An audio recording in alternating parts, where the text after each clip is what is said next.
And so then let's go in and let's take a look at kind of a simple little example to show you how this works. And again, we can do kind of like multiple directions, and so that can be kind of useful. We'll start off with something easy that isn't very challenging, and I'll probably reference it again later in the lecture on Tuesday of next week. So, about train cars. And so the reason that these are pretty nice to discuss is because they have these little couplers that'll allow them to hook together. So we'll start off with our two train cars that are separate. Then we're going to have a collision where they interact with one another. And what you'll find is that the net force over the system of both train cars will be zero, because we're going to rely upon the fact that the forces will come as third law pairs. So you're going to have a force on the second train car by the first, and then you have a force going back on the first train car by the second. And while I don't know what those forces look like, little to big to little kind of things, they're going to interact with one another, and they're going to be third law pairs, so that over the system, they will sum to zero. So that's going to be a very nice feature. And in fact, as a general rule, when they talk about conservation of linear momentum, they almost always relate it into Newton's third law. Okay. So in this example, what I'm going to have is I'm going to have two train cars that are going to interact with one another, and they're going to hook together and then move off together like this. So let's go in and state that I don't know, let's make our first train car, 10,000 kilograms, because 10 kilograms is ridiculously way too small. Do you want the second train car to be the same or different?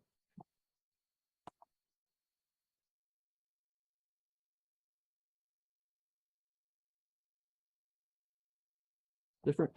Okay, I agree. Let's make it heavier. We'll make it 15,000 kilograms.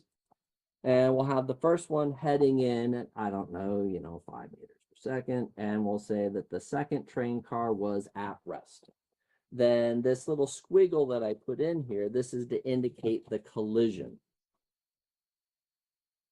And what's happening in the collision are that there are forces acting between the two train cars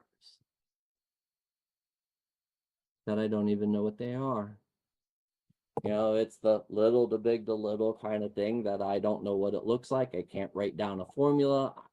I got nothing, but what we're going to find is, because we have this conservation principle, then I can jump from the beginning and then jump to the very end and figure out what happens at the end, even though I don't know what happened in the middle. It's a very interesting type of thing. This is why this technique is so powerful. And so then we're going to assume that they're going to hook together, which is, again, why we generally like to do the little train cars. So mass 1 plus mass 2, this would then be 10 plus 15. This would be, what, 25,000 kilograms. And what we're going to work on is, well, how fast are the train cars going to move off after they, couple together. Okay. And so what we're going to find is that if we look at the forces, then, we have the y direction. We would have gravity's down and normal forces up, and then gravity down and normal force up, but yet there's no motion in the y direction. It's like they popped up into the air or like dropped down through the ground or something. So I don't care about the y. I do care about the x, this horizontal direction, which I'm going to call x. And so you get that the first car is going to act on the second car, and then the second car is going to act back on the first car. Those are going to be third law pairs. And even though I don't know how to write down the force at all, I can figure out how fast we're going when we're done. Okay. This is kind of like, reading the first chapter in the mystery novel and then reading the last chapter, and you know how it ends. So it's good times. So we'll go in. I'm going to pick out that. We'll pick that, to the right will be the positive direction. I'll call it my positive x direction. So we'll code this into our coordinate system. Don't need to worry about this. These are scalars. And then we can go in and write down our conservation of momentum. But what we would state is that since the average net force on our system in the x direction is 0, then we will have a conservation of momentum in the x direction. So this is, again, first one exerted a force to the right on the second exerted a force backwards on the first. And what you get is that the first one causes a forward acceleration on the second, causing it to speed up to go from rest to moving. The second one causes a backwards acceleration on the first, causing it to slow down. And even though the force is not constant, the acceleration is not constant, I can still figure out how fast we're going at the end. And so since we have this condition,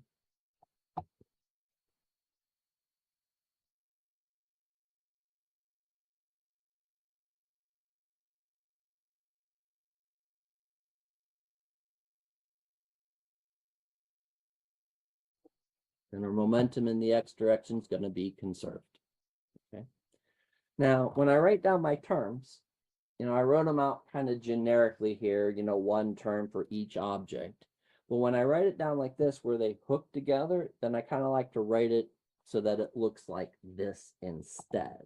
So I'm going to write down that this is m1 times my v1x plus our m2 times v2x. And then when they stick together, then I usually write this as m1 plus m2 times v prime x. And since it's a shared velocity between each car, then I don't need a 1 and a 2 on it. I could put 1 and 2 on it, I guess, if you wanted to, but I generally don't put any numbers on them. And so in my, so in some sense, I think of this as like one term, and then these as two terms. I think it looks like the picture. This one here plus that one there equals this one there. And it's ridiculous because if you distribute it, you go back to two terms, but I don't know, in my brain, I go, it's a mass times one velocity. That's one term, one composite object kind of thing. I don't know. All right, so then let's go in and show you how to figure out this velocity at the end. So the mass of car one was our, 10,000 kilograms. My velocity here is that plus 5 meters per second. The second train car was at rest, so if it's not moving, there's no momentum. The combined mass of the two train cars is our 25,000 kilograms. And since this unknown v goes in the positive direction, I'll write it as plus v prime. Okay, so to the right, v prime, so a direction and magnitude. And then to solve for that, we just go in and divide both sides.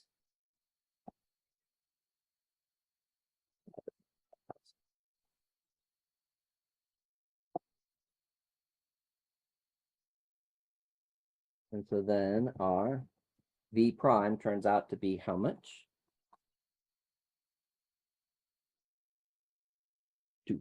Thank you.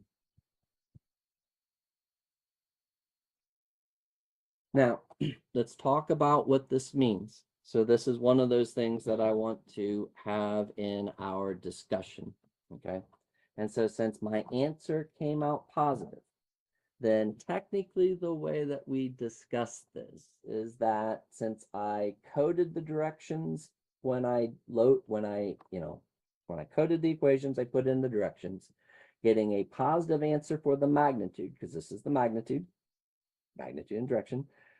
That means that the direction I picked when I coded the equation was correct. Okay, so this is really how we should be talking about our solutions to vector equations. And so this means that I,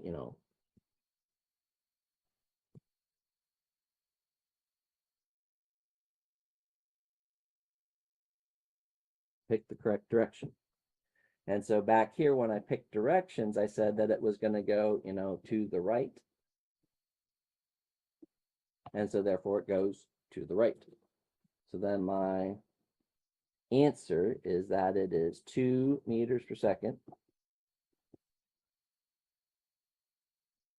to the right.